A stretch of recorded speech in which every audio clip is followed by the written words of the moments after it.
what Derek Fisher had to say. Know We what don't live in that world. their experience has been like, to see someone else treated differently than they feel that they have been treated. That's also mixed into even some of the WNBA players as Caitlin Clark was coming into the league. Like, hey, That is that, and this is talking about, speaking of, to the jealousy. Okay, they saw her coming in, selling out arenas, getting on national TV, all of this stuff. The game of basketball is built on a foundation of profound respect, a sacred, unspoken brotherhood and sisterhood, where those who pave the way are traditionally honored and revered by the next generation. But what exactly happens when a revolution arrives so suddenly, so violently, and with such overwhelming force that it completely shatters the very ecosystem of a professional sports league that has spent the better part of 3 decades fighting for the most basic scraps of mainstream relevance? For years, the Women's National Basketball Association existed in a strange and frustrating paradox, boasting some of the most fiercely talented and dedicated athletes on the face of the planet while simultaneously battling empty, cavernous arenas, the indignity of commercial flights, and a desperate, suffocating lack of mainstream media attention that forced many of its brightest stars to travel overseas to countries like Russia and Turkey during the off-season, just to make a livable wage. The league was surviving, heavily subsidized by the NBA, but it was certainly not thriving on the cultural main stage, existing as a niche product for hardcore basketball purists until the tectonic plates of the sporting world violently shifted, and her name was Caitlin Clark. She did not just bring a new casual audience to the sport. She brought an absolute unprecedented tidal wave of global visibility, routinely selling out 18,000-seat arenas in a matter of minutes, dominating national television ratings in a way that rivaled the NBA playoffs, and forcing a complete structural overhaul of how the women's game was packaged, marketed, and consumed by the American public. Wow. So it looks like the NBA champion that played with Kobe Bryant, the Los Angeles Lakers, big time shots made, big time clutch. Yet, instead of rolling out the red carpet and expressing gratitude for the undeniable savior of their bottom line, a dark, insidious, and incredibly toxic underbelly of jealousy, resentment, and outright hostility began to fester within the locker rooms and the media apparatus surrounding the league. Enter Derek Fisher, an absolute, undeniable legend of the hardwood, a man whose resume commands instant respect the second he walks into any gym in the world, a 5-time NBA champion who went to war in the trenches alongside the late great Kobe Bryant, a player who has hit some of the most iconic pressure cooker clutch shots in the history of the sport, including the legendary 0.4-second miracle against the San Antonio Spurs, and a man who knows exactly, on a molecular level, what the anatomy of true greatness and championship mentality looks like. When a champion of his legendary caliber speaks, the entire basketball world immediately stops what it is doing and listens closely, and Fisher flatly refused to mince words or hide behind polished public relations jargon when he completely dismantled the nasty, bad faith, and deeply personal smear campaign being waged against this generational rookie by veterans and media personalities alike. Have treated her a certain way, that they have failed and dropped the ball, and everybody's been calling them out, letting it be known, the WNBA fumbled Caitlin Clark. When they watched her be the most flagrantly fouled player, they did nothing. When they watched her get targeted, they did nothing. They have done everything they can to actually minimize her. So the things that he's listing are just a few of the reasons why they should have gotten behind her and provided a push that they have failed to do. She's dealing with all the hate and negativity, and the league hasn't even gotten behind her. What are we talking about? All they've done is capitalize off her. They haven't gotten behind her to make it even bigger for everyone, as it should be. We 3 years in, the damn shoes ain't even out yet. Come on. In the phrase that Fisher courageously stepped up to the microphone on a major radio platform and violently cut through the overwhelming noise, directly addressing the pure hate, the physical intimidation, and the bizarre hostility that has been weaponized against Clark from the very millisecond her sneakers touched a professional court in Indiana. He exposed the deeply uncomfortable truth about human nature and the inherent ugliness of professional envy, pointing out that many veteran players who spent years grinding in the absolute shadows, suffering through exhausting commercial travel delays, and fighting tooth and nail for the most basic benefits were suddenly forced to watch a 22-year-old rookie from Iowa step out of the draft and instantly command private chartered jets, massive multi-million-dollar signature shoe endorsements, and the unwavering attention of the entire sporting globe.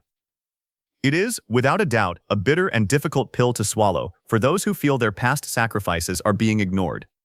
But as Fisher so brilliantly and surgically articulated, this intense anger is being completely misdirected at the exact person who is finally, after decades of stagnation, expanding the financial pie for every single player in the league. In sports, like a new person coming in with that effect is going to receive much different treatment than when Kobe Bryant came into the league in 1996.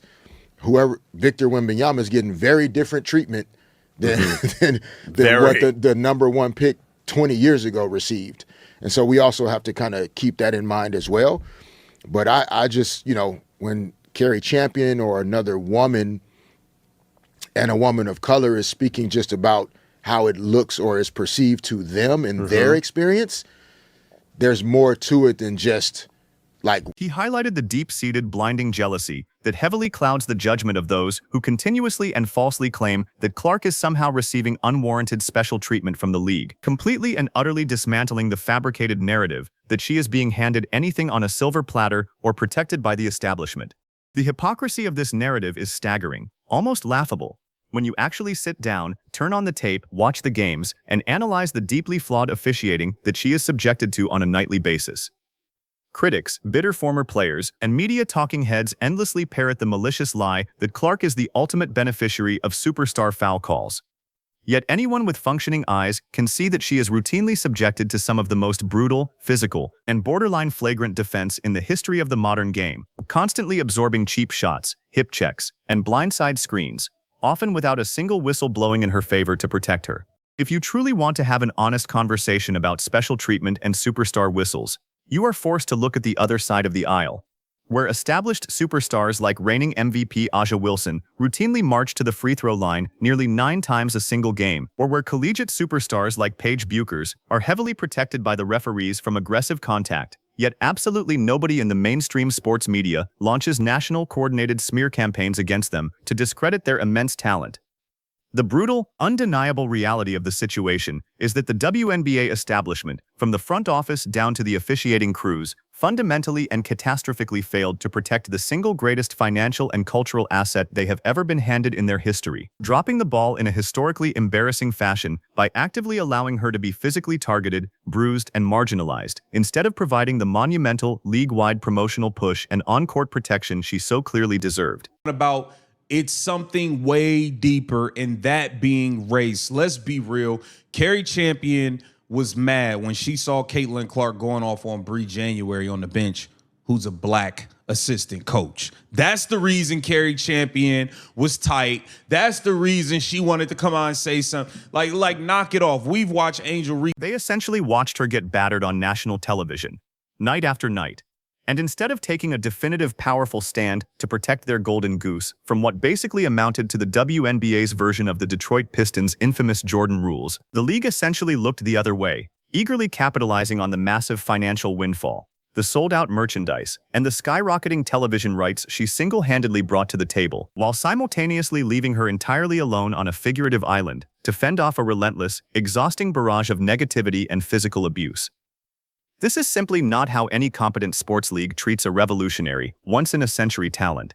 This is a masterclass in how to alienate a superstar and sabotage your own unprecedented momentum.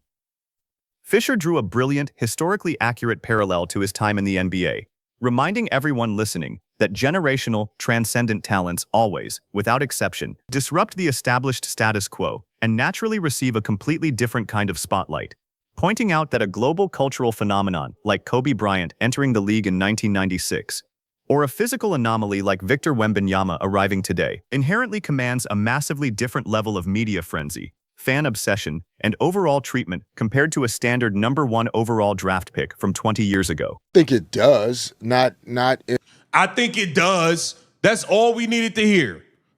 Different. I think, in all sports, though, it's kind of always been that way. I don't. So Derek Fisher acknowledges that 100%, yes, Caitlin Clark race plays a part into a lot of the hate that she's receiving, and that's all we've been saying. And me, I don't care about race and all that. I mean, If you can hoop, I'm here for the hoop. If you can hoop, you can hoop. Okay? And that's just it. That girl's must-see TV, in my opinion. I don't care if she's pink, blue, white, green, orange, black. I don't care. She's must-see TV for me. That's just my opinion. That is simply the ruthless nature of the entertainment business. When you bring the undeniable, quantifiable Caitlin Clark effect, a massive economic engine that drives previously unthinkable ticket sales, shatters viewership records across multiple networks, and forces the sport into the everyday cultural zeitgeist, the landscape fundamentally changes around you, whether the bitter veterans and the old guard like it or not. But the rabbit hole of this controversy goes much deeper, much darker than just standard professional envy or competitive fire, plunging aggressively into a deeply uncomfortable, highly volatile conversation that the mainstream sports media apparatus is absolutely terrified to address with any real journalistic honesty or integrity. It is mathematically impossible to ignore the coordinated, bad faith attacks from established media personalities like Carrie Champion, who deliberately seized upon a completely normal moment of fiery athletic competition. When Clark was relentlessly jawing and exchanging trash talk with a highly aggressive opposing assistant coach sitting on the bench, and maliciously attempted to twist it into a highly toxic, culturally divisive narrative for cheap clicks and engagement, Champion and her contemporaries completely and conveniently ignored the long-standing fact that intense, passionate emotional outbursts are a foundational, celebrated element of professional basketball, hypocritically remaining dead silent when players like Angel Reese aggressively knock clipboards out of coaches' hands in the middle of a timeout. Or when superstars like Kelsey Plum, Gabby Williams, and highly decorated coaches like Cheryl Reeve aggressively berate and scream at officials at the post-game press conference podium. The media double standard being applied here is incredibly transparent and sickeningly obvious, only becoming a matter of supposed national outrage when it was Caitlin Clark matching the exact same competitive energy that was being relentlessly directed at her, proving beyond a shadow of a doubt that this media outrage was never actually about promoting sportsmanship, but rather a highly targeted, calculated effort to tear down her character and diminish her monumental impact. And then, Derek Fisher did what almost no one else in the cowardly, sponsor-terrified mainstream sports media apparatus has had the absolute courage and fortitude to do. He directly addressed the absolute, undeniable elephant in the room that everyone else has been frantically dancing around. When directly pointedly asked by the radio host if race actually plays a tangible factor in the deeply vitriolic hate, the disproportionate physical attacks, and the relentless, suffocating media scrutiny being aimed at Clark every single day, he did not hesitate for a fraction of a second. He did not attempt to dodge the question with safe fluff, and he did not offer a watered-down, politically correct response to appease the angry mobs on social media. He explicitly, definitively, and bravely confirmed that race is absolutely a massive driving force behind the wildly disproportionate animosity she is facing from certain players and media members, finally validating what millions of ordinary, basketball-loving fans have been watching unfold with their own two eyes for months, but were too afraid of the cultural backlash to say out loud. It is a tragic, sobering reality that a young player who is simply out there trying to win professional basketball games, a player who has stated on the public record time and time again that she just wants to hoop, has been unwillingly and forcefully drafted into a vicious, exhausting cultural war by bitter commentators, jealous peers, and race-baiting hot-take artists who care more about their social media engagement metrics than the actual growth of the sport. Ultimately, however, the deafening noise, the orchestrated smear campaigns, the flagrant fouls, and the relentless, exhausting hate will inevitably fade away into the distant background, completely drowned out by the undeniable, echoing sound of a basketball consistently swishing through the net from 30 feet away. Caitlin Clark is the absolute definition of must-see television, a transcendent, once-in-a-lifetime athletic talent who clearly does not care about the toxic politics, the manufactured media narratives, or the petty, high school-level jealousy festering in the locker rooms across the league. She is here to completely redefine the mathematical geometry of the basketball court, to pull up from the logo, to drop no-look dimes in transition, and to elevate the women's game to spectacular, towering heights previously thought to be mathematically impossible by the game's greatest historians.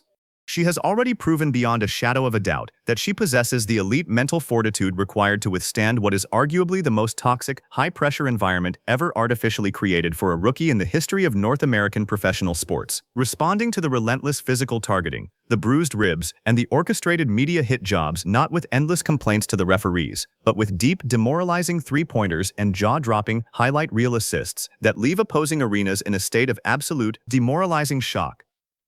The WNBA is currently experiencing a golden, unprecedented era of financial prosperity and cultural relevance. And while some veteran players and entrenched media pundits may violently and stubbornly resist the massive wave of change, desperately clinging to the old, obscure ways out of sheer spite, insecurity, and resentment, history is undefeated and will remember exactly who actually built the bridge to the future and who threw rocks at it. Derek Fisher's passionate, unfiltered defense of Clark was not just another random opinion floating in the sports media ether. It was a definitive, authoritative ruling from true basketball royalty. A proven champion recognizing another champion, and a crystal-clear, undeniably loud message to the rest of the league, the media, and the haters that absolute greatness cannot and will not be bullied into submission.